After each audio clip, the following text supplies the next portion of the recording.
ભારતીય બનાવટના વિદેશી દારૂ તથા બિયર ટીન મળી કુલ નંગ 1249 કિંમત ₹2,59,30,ની મત્તાનો પ્રોહિબિશનનો ગણનાપાત્ર કેસ શોધી કાઢતી સુરત શહેર ભેસ્તાન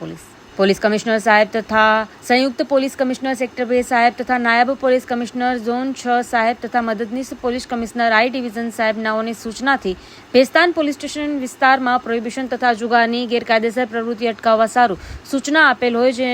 અનુસંધાને police inspector J M. Solanki Bhestan police station Surat શહેરનાઓના માર્ગદર્શન હેઠળ ભેસ્તાન પોલીસ સ્ટેશનના સર્વેલન્સ સ્ટાફના પોલીસ સબ ઇન્સ્પેક્ટર જે.એમ. પટેલનાઓની સૂચનાથી સર્વેલન્સ સ્ટાફના પોલીસ માણસો ભેસ્તાન પોલીસ સ્ટેશન વિસ્તારમાં પેટ્રોલિંગમાં હતા. આ દરમિયાન પોલીસ કોન્સ્ટેબલ બ્રિજરાજસિંહ જગદીશસિંહ તથા ધર્મેશ જીતભાઈ નાઓને તેઓના અંગત અને વિશ્વાસુ બાતમીદાર મારફતે મળેલ બાતમી હકીકત આધારે સુરત શહેર ભેસ્તાન સોમેશ્વર સોસાયટી પાછળ ખુલ્લી જગ્યામાં ભારતીય બનાવટનો અલગ અલગ બ્રાન્ડનો વિદેશી દારૂ તથા બિયર ટીન મળી કુલ નંગ 1249, જેની કિંમત ₹2,59,30,030 તથા મોબાઈલ ફોન નંગ 1 કિંમત ₹7,500 મળી કુલ કિંમત ₹2,68,530નો મુદ્દા માલ પોતાના કબજામાં રાખનાર આરોપી ટીનાભાઈ વશરામભાઈ ભરવાડ ઉંમર વર્ષ 30, દીપક કૈલાશ પાટીલ ઉંમર વર્ષ 24, તેઓ સુરત શહેરનાઓને પકડી પાડી દારૂનો જથ્થો પૂરો પાડનાર આરોપી યુનુસ ઉર્ફે ટેણી રહેવાસી સુરત નાને વોન્ટેડ જાહેર કરી